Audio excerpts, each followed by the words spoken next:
everyone. Today we are going to start our chapter number 7, manufacturing industries.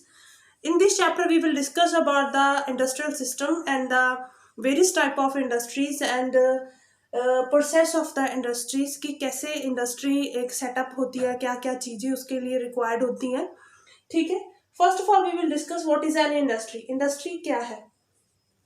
Industry is a kind of process, it's a kind of economic activity that is related to the development और manufacturing goods. ठीक है. जैसे हम बात करते हैं हमारे जो इकोनॉमिक सिस्टम में 3 तरीके के सेक्टर होते हैं: primary, secondary and tertiary.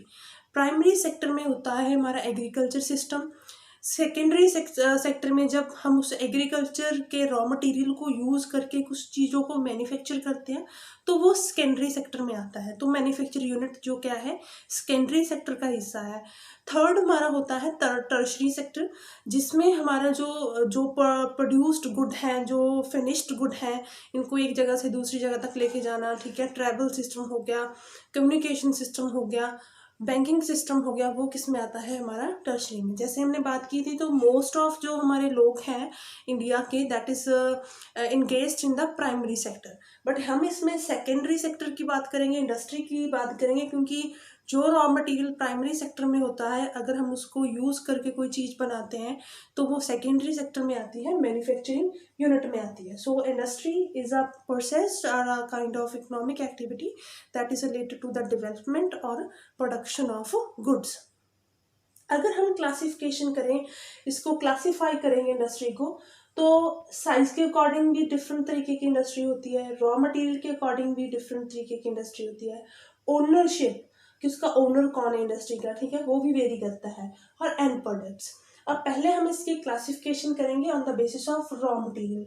Raw material is a first thing that is required for the manufacture. जहाँ किसी चीज़ को प्रोड्यूस करने के लिए सबसे पहले हमें रॉ मटेरियल चाहिए होता है. जैसे कपड़ा बनाना है, कॉटन जो इंडस्ट्री है या टेक्सटाइल जो इंडस्ट्री है, तो कॉटन इंडस्ट्री के लिए हमें क्या चाहिए? सबसे पहले कॉटन चाहिए, वो रॉ मटेरियल है. कपड़ा इंडस्ट्री के लिए क्या चाहिए? फाइबर चाहिए. ठीक है. कपड़ा मतलब कोई भी, जैसे हम कहते हैं कोई भी हमारा कपाव वगैरह होती है, ठीक है, वो हमें सिल्क के लिए चाहिए. जैसे कोई हम दूध की कोई इंडस्ट्री चाहिए, ठीक है, कोई फूड की कोई इंडस्ट्री है, बिस्किट बनाना है. बिस्किट क्या है कि फिनिश्ड गुड है, तो उसके लिए सबसे पहले हमें क्या चाहिए? वीट. वीट क्या है? रॉ मटेरियल है. ठीक है. वो रॉ मटेरियल किस बेस में आता है, किस कैटेगरी में आता है, हम इसमें डिस्कस करेंगे. जैसे एग्रो बेस्ड इंडस्ट्रीज होती हैं, that is related to that the raw material is obtain from the agriculture, वो एग्रो बेस्ड इंडस्ट्री होगी. जैसे सिल्क, जूट, कॉटन, वो क्या है? एग्रो बेस्ड है, क्योंकि जो उनमें रॉ मटेरियल पड़ता है वो कहाँ से आता है? एग्रीकल्चर से आता है. सेकेंड हमारा है मिनरल बेस्ड. मिनरल मीन्स जैसे हमने पिछले चैप्टर में किया था मिनरल्स एंड पावर रिसोर्सेस में, कि जैसे मिनरल्स हैं, ठीक है, एल्यूमिनियम है, ठीक है, स्टील, आयरन, जो उसके इंडस्ट्री है. जैसे हम मान लो कि कोई मोबाइल इंडस्ट्री है, कार मैन्युफैक्चर हो रही है, तो उसका जो बेस्ड है, उसका रॉ मटेरियल क्या होएगा? स्टील होएगा, जो आयरन होएगा, जो एल्यूमिनियम होगा. कोई वायर हमने बनानी है तो उसमें एल्यूमिनियम डलता है, तो वो क्या है? रॉ मटेरियल मिनरल बेस है, क्योंकि उसमें जो रॉ मटेरियल जाएगा वो मिनरल बेस से आएगा. नेक्स्ट है हमारा पेस्ट्रोल बेस्ड. पेस्ट्रोल, पॉस्चर, ठीक है, that is related to the animals. तो जो भी चीज़ हम एनिमल से लेते हैं, जैसे, ठीक है, लाइक एनिमल्स लाइक गोट हो गया, काऊ हो गया, जो हम कपड़ा बनाते हैं, ऊन बनाते हैं, फाइबर बनाते हैं, ठीक है, that is obtain from the पेस्ट्रोल. जो एनिमल से हम रॉ मटेरियल लेते हैं वो पेस्ट्रोल बेस्ड होता है. नेक्स्ट है हमारा फॉरेस्ट बेस्ड. जैसे ट्री, प्लांट्स, ग्रासेस, ठीक है, वो कहाँ से, वो क्या है? फॉरेस्ट बेस्ड इंडस्ट्री के काम आते हैं. जैसे कि हमने कोई मतलब लकड़ी का कोई काम करना है, या कोई लकड़ी वाली इंडस्ट्री है, ठीक है, तो वो कहाँ से आ रहा है? हमारा फॉरेस्ट से आ रहा है, ट्री से लकड़ी आ रही है, that is the tree based industry. Next है हमारा मैरीन बेस्ड, जो like the product from the sea. ठीक है. अगर कोई सी फूड की इंडस्ट्री है, ठीक है, फ्रोजन सी फूड बनाना है, किसी फ्रोजन सी फूड की कोई फैक्ट्री है, तो वहाँ पे जो रॉ मटेरियल आ रहा है वो कहाँ से आ रहा है? मैरीन से आ रहा है, तो सी से आ रहा है.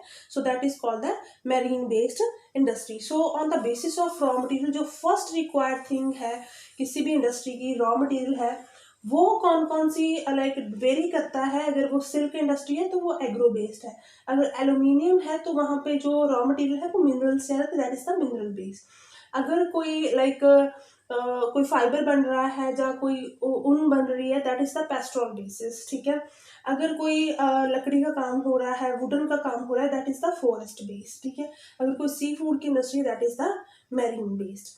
Now we will discuss classification based on the size. Every industry have their size, ठीक है। साइज के अकॉर्डिंग इंडस्ट्री होती है, कोई बड़ी होती है, कोई छोटी होती है, कोई मीडियम साइज होती है। सो हम इसमें डिस्कस करेंगे। But size, who will decide कि what is the size of the industry, कौन कौन सी रिक्वायरमेंट है, ठीक है। सबसे पहले उसमें पैसा कितना है, उसके नंबर ऑफ एम्प्लॉयज कितने हैं और उसकी आउटपुट कितनी है। इन तीनों चीजों को मिलाकर किसी भी इंडस्ट्री का जो साइज है वो तय होता है, ठीक है। सबसे पहले हम डिस्कस करेंगे cottage industry. Cottage industry is called the rural industry, जहाँ पे सिर्फ मिनिमम जो एम्प्लॉयर होते हैं, कैपिटल बहुत ही कम होता है, ठीक है। रूरल बेस के जो लोग हैं, एक घर के लोग हैं, वो काम करते हैं। जैसे कोई हैंडीक्राफ्ट का काम हो गया, कोई पॉटरी का काम हो गया, that is the cottage base industry, जो स्मॉल स्केल इंडस्ट्री से भी छोटी होती है। नेक्स्ट है हमारा small scale industry. Small scale industry में जहाँ पे पेपर बनता है, पेपर क्लोथ्स हो गया, ठीक है, इलेक्ट्रॉनिक गुड्स होगी। And the capital is required for the small scale industry is very less, ठीक है। जो कैपिटल होगा, पैसा होगा, बहुत ही कम लगेगा उसमें। नंबर ऑफ एम्प्लॉयज लिमिटेड होंगे। आउटपुट, जितना आप इनपुट डालोगे उतनी ही आउटपुट आएगी। नेक्स्ट है हमारा large scale industry, that is the large scale industry क्या होती है, यहाँ पे नंबर ऑफ एम्प्लॉय काम करते हैं, ह्यूज कैपिटल इन्वेस्ट होता है, ठीक है। जो रॉ मटेरियल है डिफरेंट रीजन से लेके आया जाता है, ठीक है। जो उसका साइज होगा इंडस्ट्री का बहुत बड़ा होगा और आउटपुट भी उसकी बहुत बड़ी होगी, वो क्या होगी, स्मॉल स्केल इंडस्ट्री। जैसे आयरन, स्टील, टेक्सटाइल और cement industry, that is in the large scale industry. So we have done the classification on the basis of raw material, ठीक है, on basis of the size, and now we will discuss the based on the ownership. Who are the owner, who will be the owner of the industry, like किस industry का owner कौन हो सकता है। Ownership के भी basis के ऊपर इंडस्ट्री की क्लासिफिकेशन है। जैसे फर्स्ट हम बात करते हैं public sector. Public sector that is run by the government, ठीक है। That industry control by the government. जो गवर्नमेंट सेक्टर में इंडस्ट्रीज आती हैं उनको पब्लिक सेक्टर इंडस्ट्रीज कहते हैं।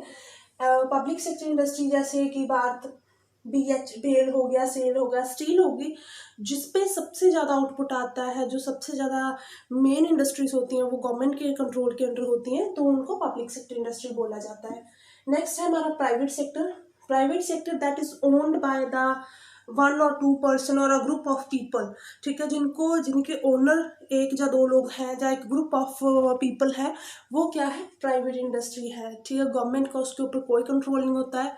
जो रॉ मटेरियल, एम्प्लॉयज, आउटपुट आती है वो किसकी होती है, एक पर्सन की होती है, प्राइवेट की होती है। जैसे टाटा इंडस्ट्री आप देख लो, रिलायंस देख लो, ठीक है, वो क्या है, प्राइवेट सेक्टर है। नेक्स्ट है हमारा जॉइंट सेक्टर। आपने जॉइंट सेक्टर के बारे में बहुत सुना होगा। जॉइंट सेक्टर में क्या होता है, शेयर सिस्टम होता है। कुछ शेयर पब्लिक, कुछ शेयर प्राइवेट के होते हैं, कुछ गवर्नमेंट के होते हैं, ठीक है। Public and private both are in the joint sector. Joint में उनकी इकट्ठे होकर काम करते हैं। जैसे कि पंजाब नेशनल बैंक है, ठीक है, वो क्या है, जॉइंट सेक्शन है। So next industry is called the cooperative sector.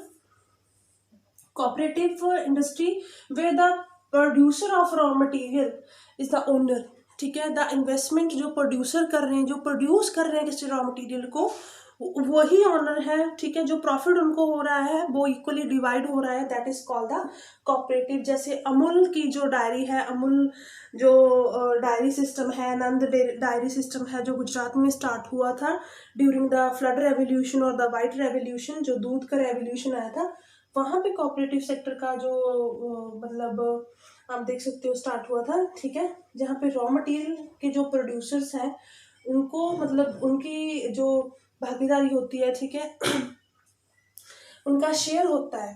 So next हम इंडस्ट्री बात करेंगे multinational corporations, that is called the MNC, जिनको हम MNC भी बोल देते हैं, multinational corporations, that is operated by the more than one country, जो ऑपरेट होती हैं एक से ज़्यादा कंट्री में। जैसे हम पेप्सिको की बात कर लें, ठीक है, इट्स अमेरिकन कंपनी जो इंडिया में भी काम कर रही है, ठीक है, इंडिया के डिफरेंट स्टेट्स में है, बाहर भी है, USA में भी है, जो अदर कंट्रीज में है, ठीक है, जो कि ऑपरेट होती है मोर देन वन कंट्री में। जैसे पेप्सिको हो गया, कोका कोला हो गया, यूनिलीवर हो गया, बहुत सारी ऐसी इंडस्ट्रीज हैं जो अपने जिसमें ह्यूज कैपिटल होता है, नंबर ऑफ एम्प्लॉयज होते हैं, ठीक है, और उनका मतलब क्या है, they want to get a profit and they want to send the profit to their origin की जो कंट्री है वहाँ पे बेचना चाहते हैं, ठीक है, जहाँ के जैसे USA है, तो जो है ऐसे इंडिया में पेप्सिको काम कर रही है, तो यहाँ उसका प्रॉफिट कहाँ जाएगा, USA में जाएगा।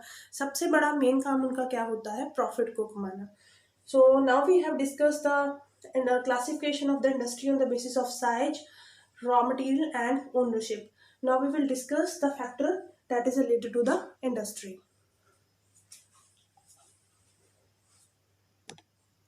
Now we will discuss the factor affecting the location of the industry.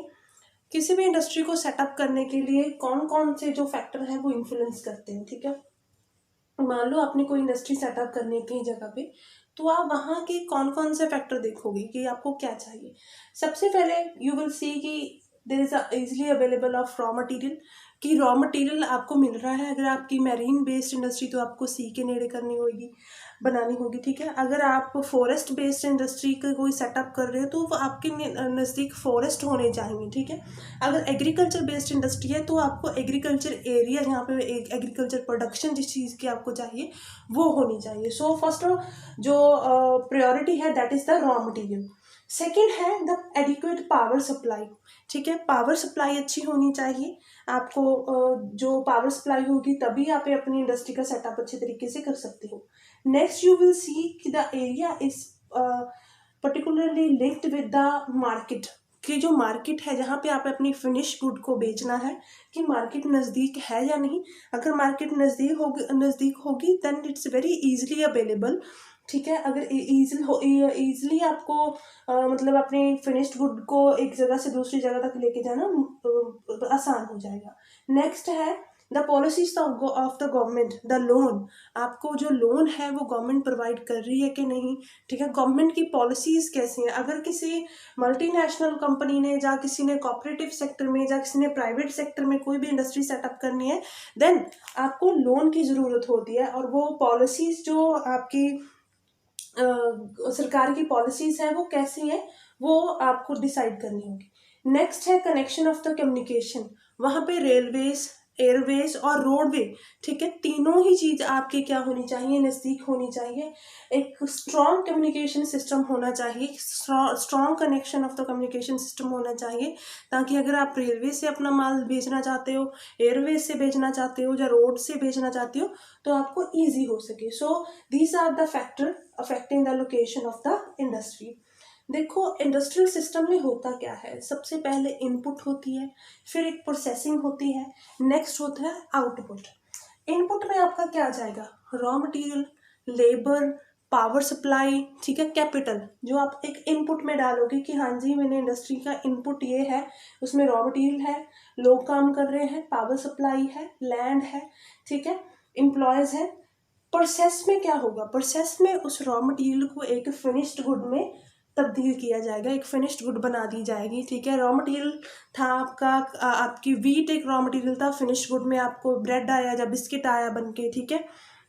उसके बाद आउटपुट क्या होगी, ठीक है, that profit that you got after sale, उस बिस्किट को बेच के या उस ब्रेड को बेच के जो आपको प्रॉफिट आ रहा है वो क्या है, आउटपुट है। ये तीनों ही फैक्टर हैं इंडस्ट्रियल सिस्टम के। इनपुट क्या है, प्रोसेस क्या है, फिर उसकी आउटपुट क्या है। नेक्स्ट हम डिस्कस करेंगे distribution of the major industries in world, ठीक है। अगर हम बात करें इंडिया की, जो इंडियन इंडस्ट्री है that is mostly located in the like जो हमारा छोटा नाग जहाँ पे मैरीन जो मिनरल बेस्ड इंडस्ट्री है, वो जहाँ आयरन स्टील इंडस्ट्री है, जैसे बोकारो, बिलाल, ठीक है, दुर्गापुर, केला, वो आयरन स्टील इंडस्ट्री वहाँ पे सेटअप है, ठीक है।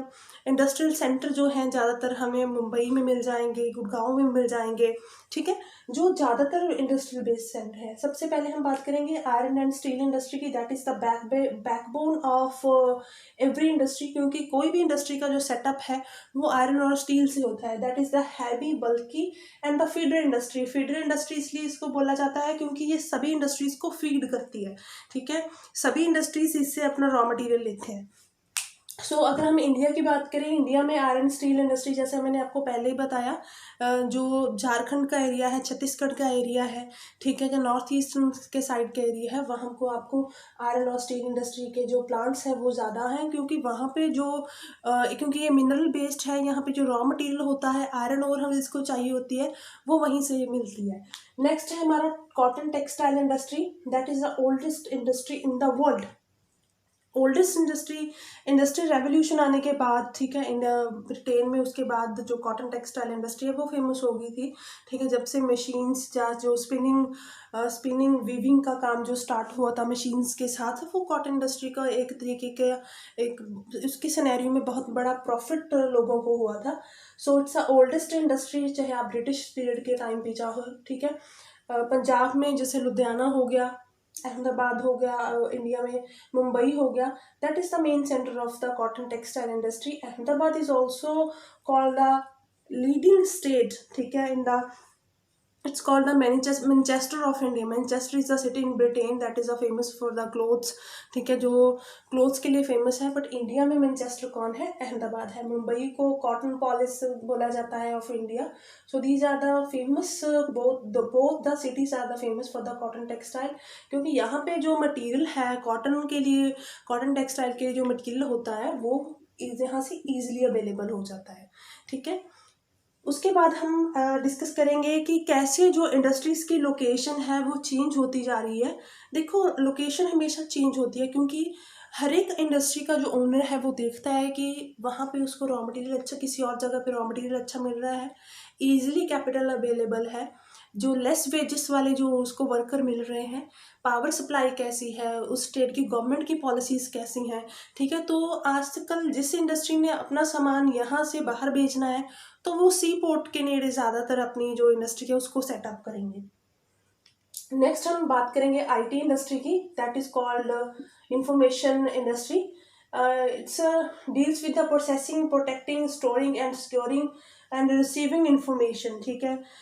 कोई भी इंफॉर्मेशन को रिसीव करना, स्टोर करना, प्रोसेस करना, IT industry is a famous industry अगर हम बात करें, ठीक है। इंडिया में जो ज़्यादातर आईटी सेक्टर है आपको मिल जाएगा बेंगलोर में, that is called the silicon valley of India. Silicon valley of USA is the famous for the IT industry, ठीक है। आईटी इंडस्ट्री जो सिलिकॉन वैली में है वो बहुत फेमस है, क्योंकि जहाँ पे Microsoft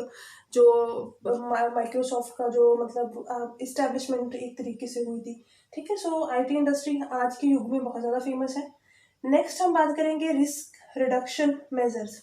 there are so many mishappening, या आप कह लो एक तरीके से होती हैं इंडस्ट्री में। कभी कोई ऐसा एक्सीडेंट होता है, कोई केमिकल इरप्शंस होते हैं, ठीक है, जिस किसी भी इंडस्ट्री में हो सकते हैं। जैसे कि एक भोपाल में हुआ था कि वहाँ पे केमिकल गैस एक तरीके से निकल गई थी, तो बहुत सारे लोग मर गए थे उस टाइम पे। तो उस तरीके के जो रिस्क है उसको रिड्यूस करने के लिए किसी भी इंडस्ट्री को क्या क्या मेजर्स अपनाने चाहिए। सबसे पहले देखना होगा कि इंडस्ट्री में पोल्यूशन कितना होता है, जो टॉक्सिक केमिकल्स हैं वो किस क्वांटिटी में है, किस क्वालिटी में है, ठीक है। वहाँ का जो एरिया है वहाँ पे लाइक वो हाईली डेंसली पॉपुलेटेड एरिया है, जो लो डेंसली पॉपुलेटेड एरिया है। तो ये सभी चीज़ें हैं जो किसी भी इंडस्ट्री के सेटअप के टाइम हमें देखनी चाहिए, ताकि जो रिस्क है किसी भी इंडस्ट्री के मतलब किसी भी इंडस्ट्रियल मिसहैपनिंग होगा वो ना हो सके। So now we have done this chapter, manufacturing industry. So guys, please watch this video carefully and read your chapter carefully. Thank you.